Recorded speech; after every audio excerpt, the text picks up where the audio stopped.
Hi there, it's Paulie here with my good friend Mr. Snoots. Yay!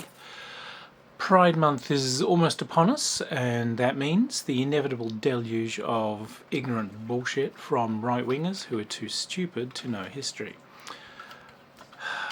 The thing they always ask, what have you got to be proud about?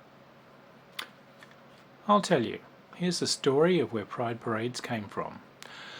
In fact, I'll tell you two stories. I'll tell you about the Stonewall uprising, because it's high time that I did. And I'm going to tell you about a woman called Martha P. Johnson. Okay. Throughout the 20th century, the United States inflicted on its population particularly harsh laws against homosexuality. Its particular version of authoritarian capitalism seems to readily embrace that. With the ending of World War II, we won't call them conservatives, we'll call them retroactive, which is what they are, wanted to return quickly to the good old days. Women had flooded into the workforce, had proved their competence, they weren't an inferior species, and this made cis men mad wild. They tried immediately to smash women the hell back into the homes and get things back to normal. But things weren't as they were. This caused a number of different movements. There was a burgeoning women's liberation movement, and as the 50s matured into the 60s, the civil liberties movements and anti-war movements grew up hand in hand. But intertwined with this, and almost unsung, came the gay rights movement. Okay, after World War I, a lot of poorer populations and a lot of rural populations moved into larger cities in the USA. New York in particular had a massive increase in its population at that time. As prohibition against alcohol hit in the 20s, it created a growing background of crime, of organised crime. Speakeasies, which is to say illegal drinking dens, blossomed, and they were often temporary, they were very hard to keep down, police had a lot of trouble finding them, but this created an underground, sometimes quite literally underground, of drinking, dancing, socialising and general vice. Prohibition was one of the most spectacular law enforcement fails in human history, as it generated masses of crime and brought organised crime into real power in the USA. A lot of illegalised behaviours went underground along with these speakeasies, and that included the homosexual population. In amongst these speakeasies, out of the eye of the law, a culture could grow. For some reason, Greenwich Village, which is an area of New York, became a particular centre for gay and lesbian residents and gay and lesbian social life. In this particular area of New York, gay bars began to blossom. Now, these gay bars were never owned by gay people. They were all owned by organised crime. They were owned by the mafia. How nice. As such, they were very much intertwined with the lawless life of the era. These gay bars were the only places where homosexual people could socialise at all. There were no other venues available to them. Places that operated as gay bars had no particular love for their patrons. They were simply run as a business by organised crime. However, they ran at a considerable profit. People would pay way more for drinks and so forth if it was a gay bar where they could at last have some kind of social life. Gay bars in New York tended to be constantly raided by the police. However, the mafia would pay the police off to not raid them. Any history of America just makes me furious, but here we go.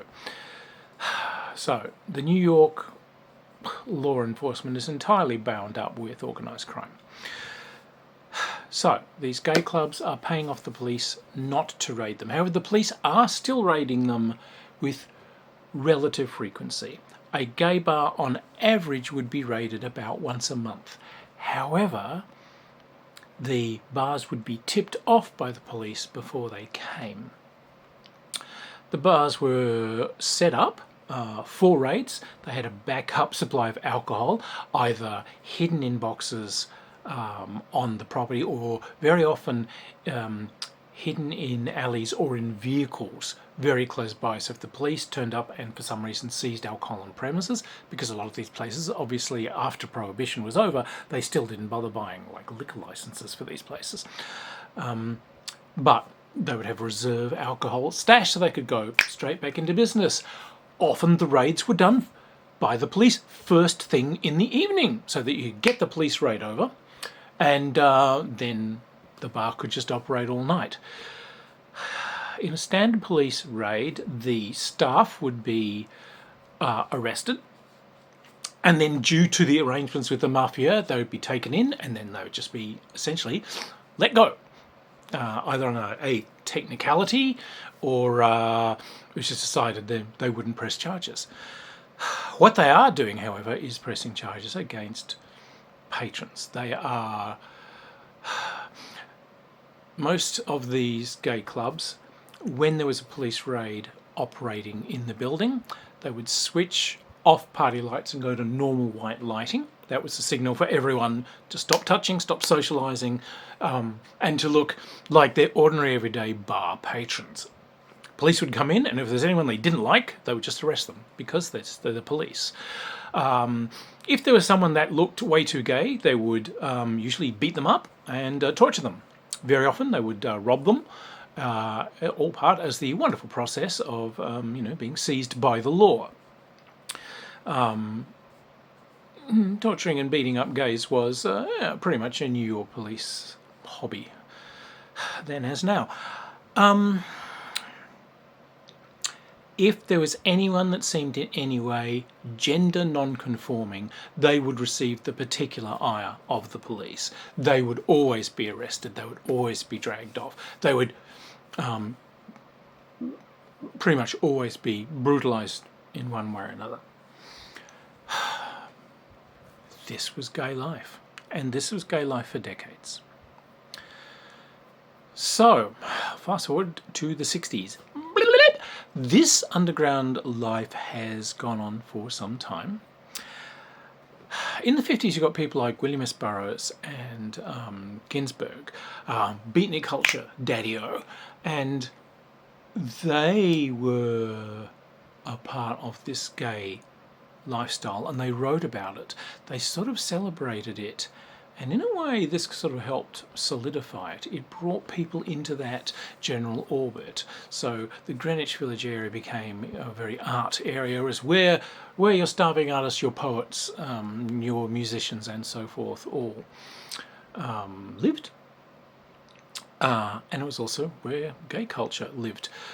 The writings of these famous beatnik authors tended to draw more people in and sort of help solidify the reputation of the neighbourhood. We're not talking a high rent district there, not in those days. This little park, there was a series of streets. But there was going to be a World Fair in 1964. And this is where our trouble began.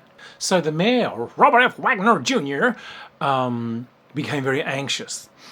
This World Fair in 1964 was going to be a big thing for New York, and he wanted a clean city, god damn it. So they decided that they would start trying to remove this gay culture. police raids stepped up, and they stepped up a program of attempting to harass and arrest the gay population. And they would do this through entrapment. Undercover police would go into all kinds of places: bars, bookstores, cafes, restaurants, gyms, and they would essentially look for any excuse to attempt to arrest someone for being gay. It's related that at one stage a guy was just in a changing room in a gym. Undercover cop basically started clutching at his own junk and moaning. The other gym goer looked at him and asked, "Are you all right?" The guy was immediately pounced upon by police, beaten, seized, and whisked off to jail for being gay, because he's asked about whether this guy's all right. They would go into bars and they would buy people drinks. If someone accepted a drink from these guys, they would arrest you for being gay, for accepting a drink, not for saying, "Hey there, honey, buy you a drink and take you home." Hell no. It was monstrous, just monstrous, and we're allowed to go on. This accelerating environment of harassment really gripped the area and continued on after the World Fair. So it's at this juncture that we come forward to 1969. Some other background you need to know about the gay life at the time was the attempt to make a socially acceptable gay identity. This is what you see today. Americans call them log cabin gays, gays for Trump. There was a society called the Mattachine Society, which was a very, very white, very, very middle class gay organisation. They published newspapers, and they had begun a campaign to essentially peddle homosexual male identity as just ordinary folks like you, acceptable members of society. This is what they were peddling. They worked hard at it. They had very genteel demonstrations where they would turn up and just quietly, with no chance, walk around with signs once a year saying, gays are, we're people just like you. And they really pushed this respectability. There was a female branch, Daughters of Bilitis. This was a lesbian group who wanted to start their own magazine and society. The gay male group, essentially they met in the same building. The gay male group gave them access to their printing presses and their layout and printing expertise so that they could get their own lesbian publications going and run their own club entirely, but the two remained very firm allies working together. And again, this was working for respectable lesbianism. You've got this little float as well. You also have to remember in the Cold War, I did some talking about this in a previous video, all about the Lavender Panic, where it was decided that clearly, gays full of moral turpitude and full of, unspeakable practices must obviously be incapable of being loyal American citizens and were therefore planning on selling everyone out to the commies. And they're obviously very, very easily blackmailable. Well, they're easily blackmailable because of the way you have criminalised their identity. So, what? You're punishing them for the way that you punish them. Welcome to right-wing thinking. But, so, a very, very hostile backbeat of just increasing oppression at a time when that counterculture movement is really starting to burgeon. Massive protests against the Vietnam War have begun. The civil rights battle is being fought.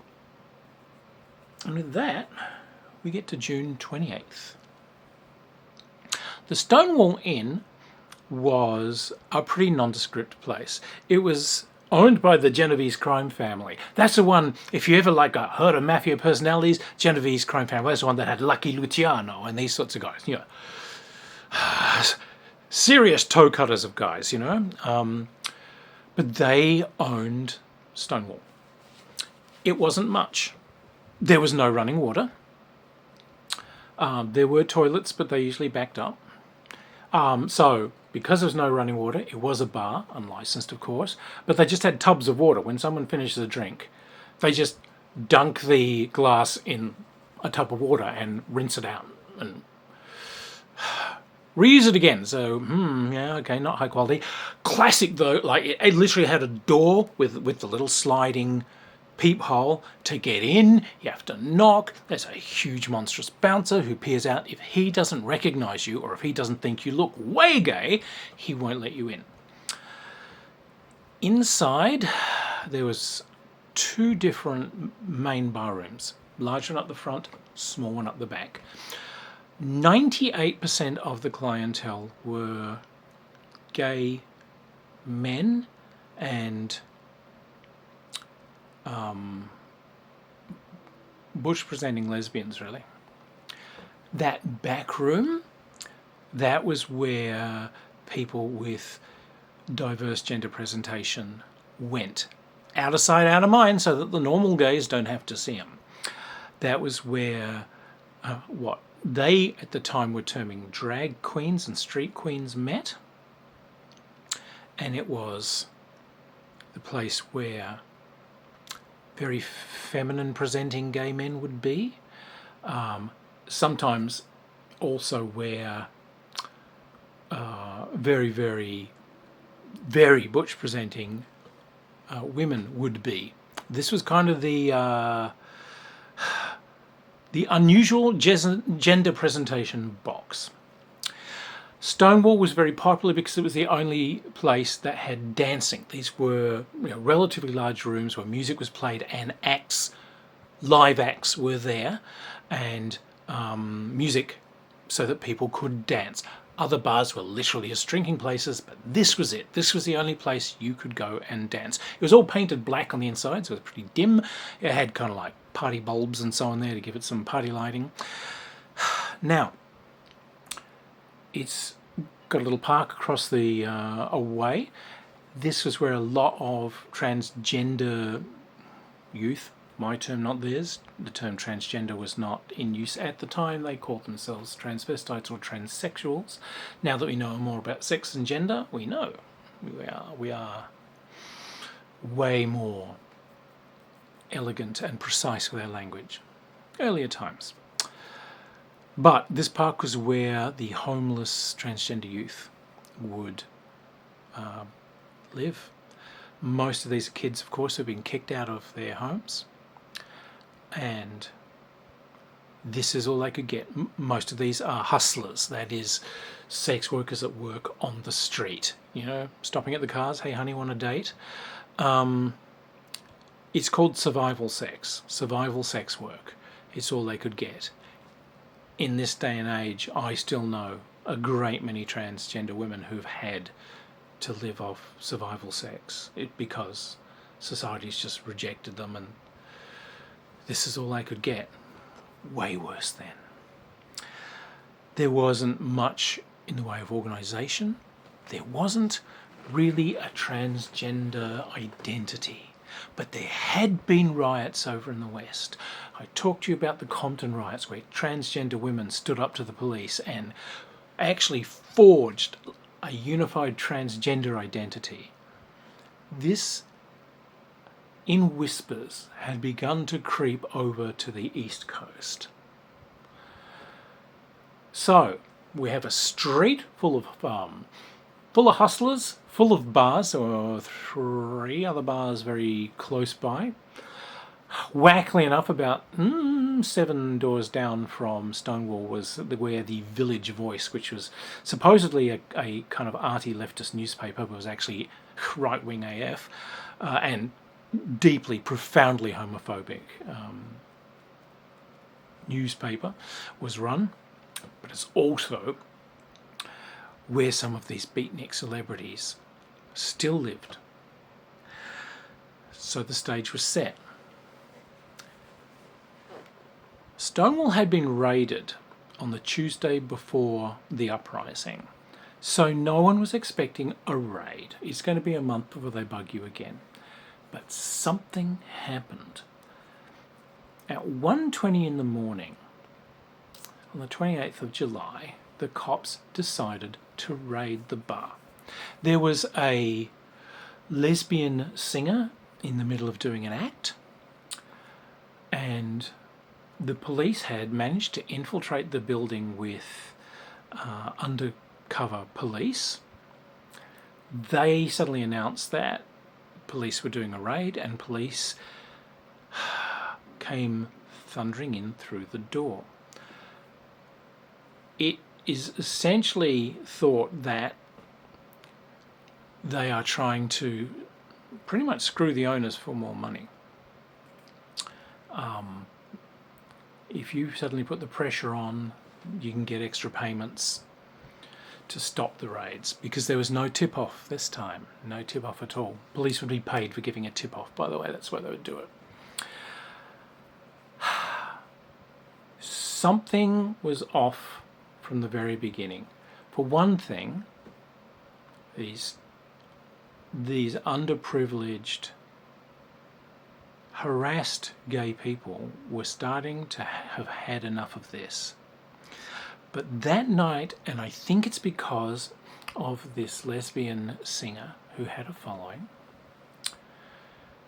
there were quite a few lesbians in the bar. Now, by the way, at this period, lesbian feminists and transgender feminists were absolutely tight. And we do in fact remain so today. It's been a hallmark of the feminist movement for decades. Police decided to begin essentially feeling up the lesbians with the pretense of patting them down. They were sexually assaulting these women, slamming them up against walls and feeling them up. The normal procedure was supposed to be, if there was someone they thought was female, they were supposed to be handed to police women who would then still tear their goddamn pants down to decide on what their sex was. But this night the police were very full of themselves, and they decided to start feeling up the lesbians. And the lesbians began to protest. And it looks like some of the transgender individuals who'd been seized suddenly fought back. Now, it's hard to tell exactly what happened.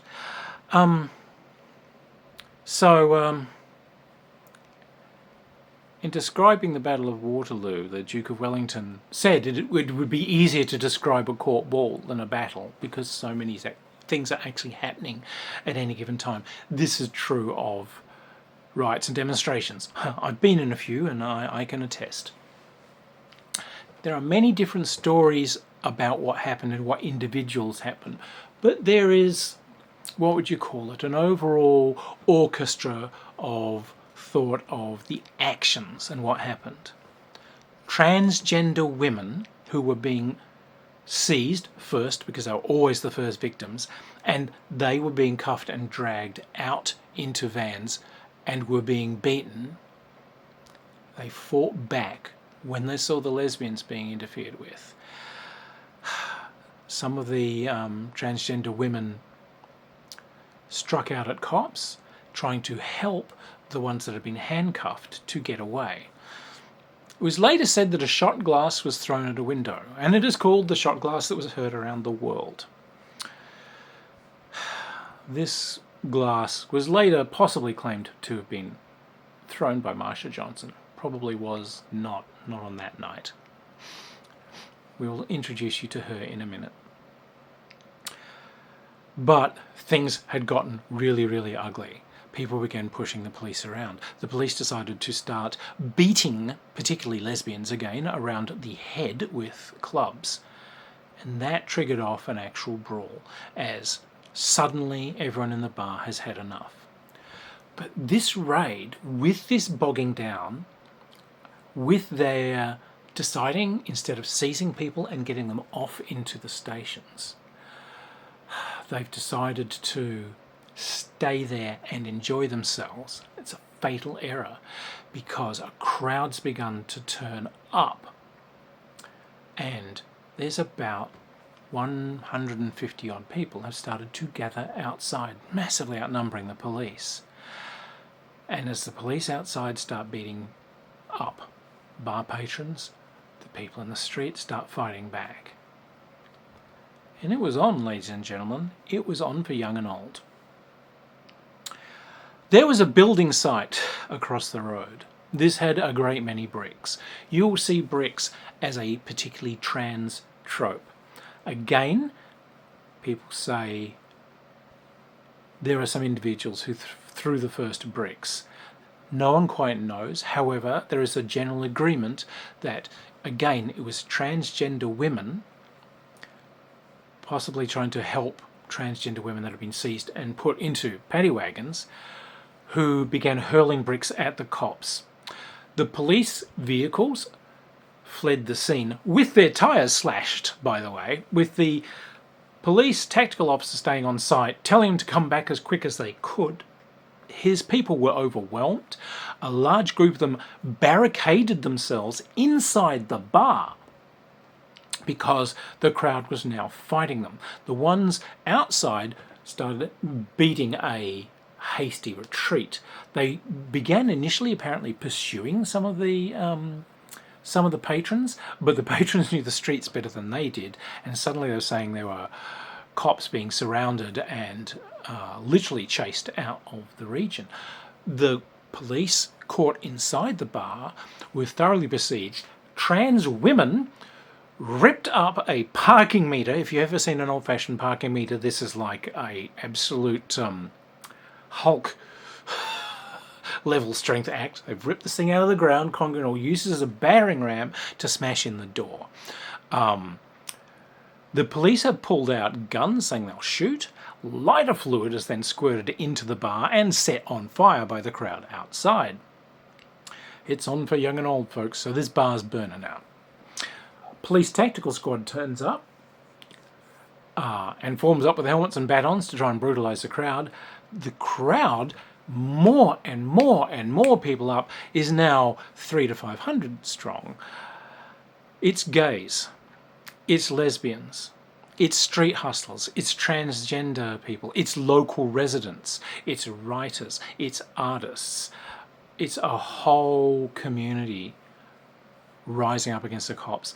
The drag queens and transgender women form kick lines, chorus girl lines, basically, arms over each other, like can-can dancers. They're just doing kick lines, with the kicking basically able to keep the cops at bay.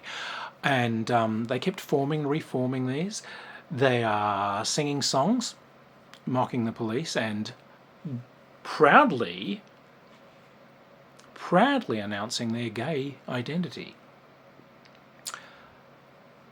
Stuff catches on fire, bricks are hurled thick and fast through the air.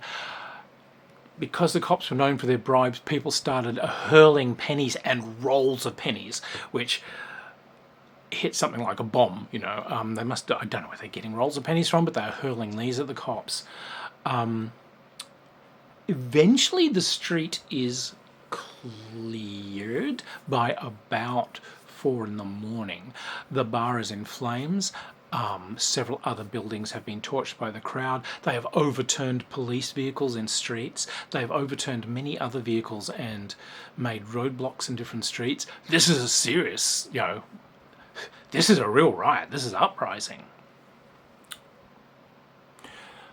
The distinction I want to make here too is that you will hear authorities describe this as a riot. You will hear activists describe it as an uprising. A riot is what a controlling authority will term an uprising. When people have had enough, they do an uprising. If the cops don't like it, they call that uprising a riot. See how that works. This riot had legs. Through the middle of this, by the way, there was like a women's watch house where they would seize lesbians, and these women had been locked up, but there was a second floor, and for some reason had barred windows that looked down into streets. These lesbians had actually torn off their own clothes and whatever belongings had been thrown in the cells with. They managed to set fire to their own clothes and belongings and had hurled them down into the streets to set fire to police cars and everything. It was on for young and old, ladies and gentlemen. These riots went on the next day, and they went on the next. Police moved into the area on the next day to try and take it over. This was where yet more bricks and heavy bags of rocks were deployed to smash in police windscreens and smash in the hoods of their cars. This was huge, and through it all, suddenly there were people standing on the doorstep of the smouldering Stonewall Inn, and they began to make speeches about how this is a community and they've had enough. We're queer and we're here. Militant, activist, gay identity and gay rights, you can pretty much rightfully say was born in the USA there. I'm going to say the identity of a trans community was born in Compton over in San Francisco, but a broader sense that a gay community does not have to live in fear, right there. They decided, and they tell us, we decided we weren't going to be afraid anymore. We've got the pigs on the run, and we are not going back into our box. These riots continued till the 3rd of July. The newspapers put out virulent anti-gay propaganda, including Village Voice and these supposedly progressive magazines. So their offices got torched as well. The area became no-go for police for quite some time. It did eventually quiet down. Some changes happened immediately. These gay groups began to organise. So we got the Gay Liberation Front and was it GAI? There you go, Gay Activist Alliance. Some of these were, what would you call it, doctrinal. They're trying to figure out who they are, what are their aims. Are they anti-capitalist? Are they anti-government? Are they anarchist? What is their actual, what is the core of a gay movement? And others moved into more direct action, but particularly spreading the word and making organised resistance against the way gay people had been treated. So let's scroll back a little. There's a woman called Marsha Johnson. I will term her a transgender woman. She was born male in 1945, African American. Her father was just a motor assembly line worker, but from absolute infancy, Marsha dressed in girls' dresses. That was her pride and joy, and that's what she did. She only stopped it under bullying and threats of violence. Somehow, Marsha, under their male name, joined the US Navy and managed to get the equivalent of a high school diploma education there. Left and went to New York $15 in their pocket, apparently, that's all they had.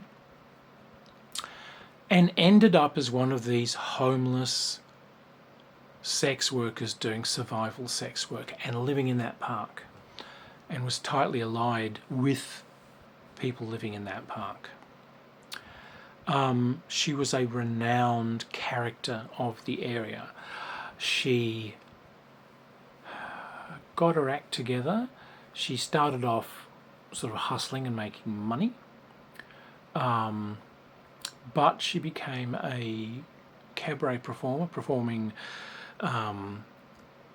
burlesque and song numbers on stage with different troupes, some of them doing quite well. She went and performed in London, of all places, and things like this. You know, she was actually doing all right.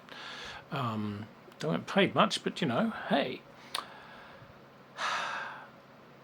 So,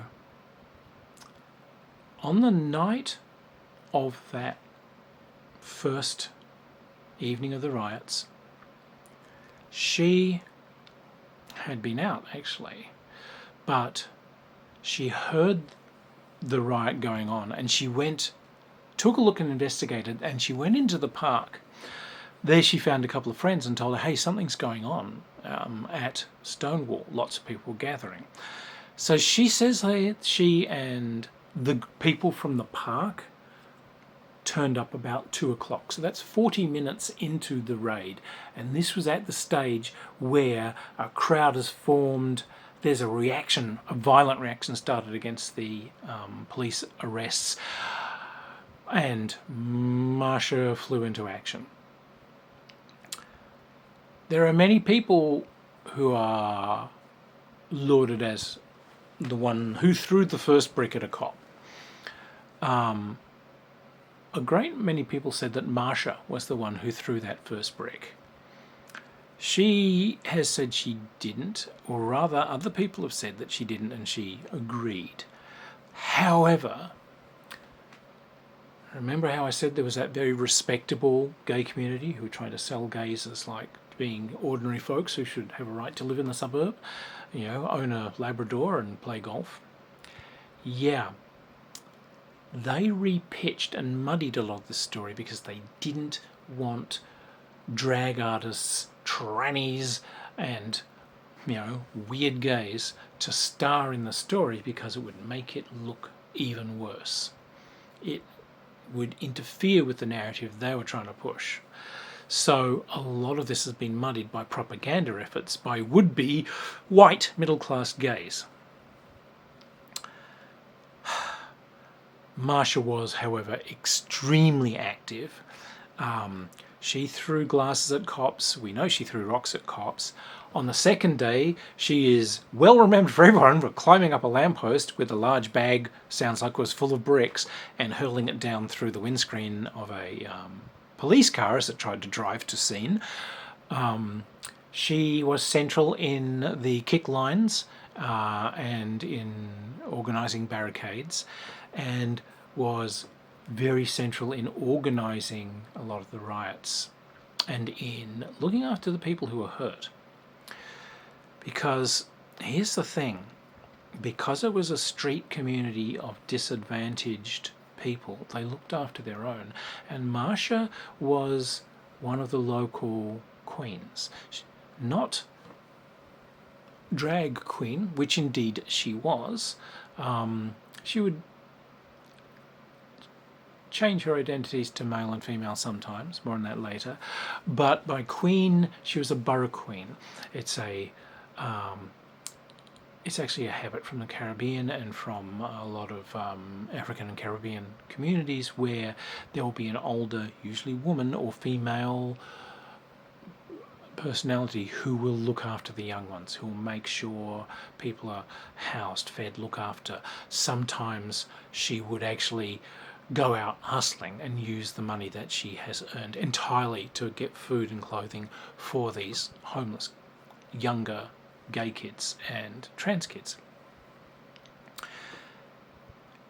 In that aftermath of the riots, she and some of her friends started a thing called STAR, which was specifically what you would think of now as a transgender organisation. This was for cross-dressers, drag queens and so forth, and it was their actual activist committee where they made the Star House. They used money from their sex work to hire a house, which was then used for housing homeless transgender youth and feeding these people, but also organise them,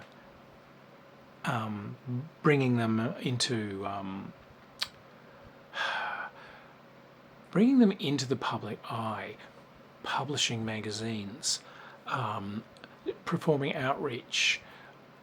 It was actually probably the first organised transgender political activist group, and it did some foundation work in that area. Things never were the same after those few fiery nights in 1969. The gay community never went back into its bottle. It has never hidden itself again, not in the USA and not anywhere else. The year after Stonewall, on the anniversary of Stonewall, Pride marches began.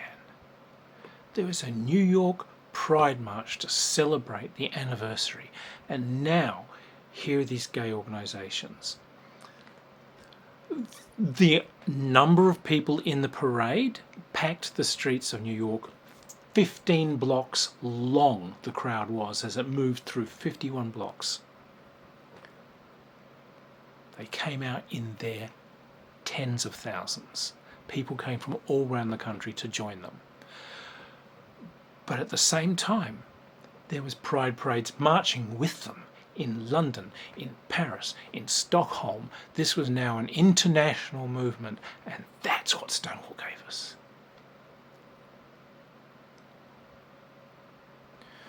What have you got to be proud about? Those people. Because they stood up and said enough.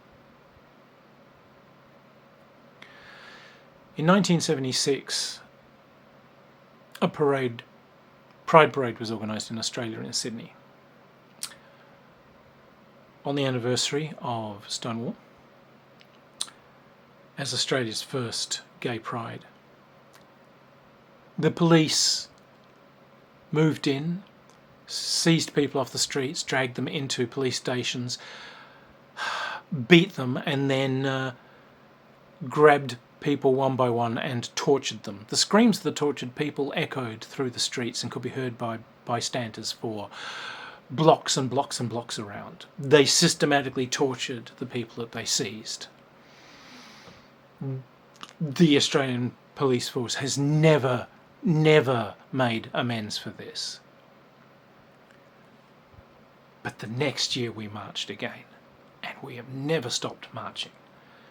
Every year, more pride parades, and they are timed. Pride Month is timed to celebrate Stonewall. I'm proud of them, and you should be too.